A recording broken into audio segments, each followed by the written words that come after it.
তুই না, কে? আমি রিয়াজ। তুমি এত রাতে কি ব্যাপার? আমি তোমাকে মোবাইল দিতে এসেছি। খুব সুন্দর, আমার জান কত ভালো। তুমি এখন যাও, নাহলে কেউ দেখে পেলে সমস্যা হবে। তুমি তাড়াতাড়ি লুকাও, আমার দুলা ভাই জেগে গেছে। তুমি এখন?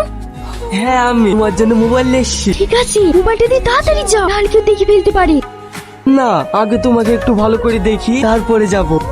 আমার দুলা ভাই জেগে গেছে, তুমি তাড়াতাড়ি লুকাও। কি ব্যাপার, এ দুলা ভাই কেন লুকাইছে? তুমি কেন এখন এসছো? তোমাকে মোবাইল দিতে এসেছি। ঠিক আছে, এখন যাও, কেউ দেখে ফেলতে পারে। কে? আমি রাকেশ কে? আমার দুলা ভাই, তুমি তাড়াতাড়ি লুকাও। এ দুলা ভাই আছে কোন? তুমি? হ্যাঁ, আমি তোমার জন্য আইফোন কিনলে এসেছি। আমি কি জানি পড়লো। কি ব্যাপার? এত রাতে কার সঙ্গে কথা বলছে? চোর চোর চোর, কে কোথায় আছে গো? এইবার কাজ ছেড়েছে। চুপ চুপ, ওরা কেউ চোর না।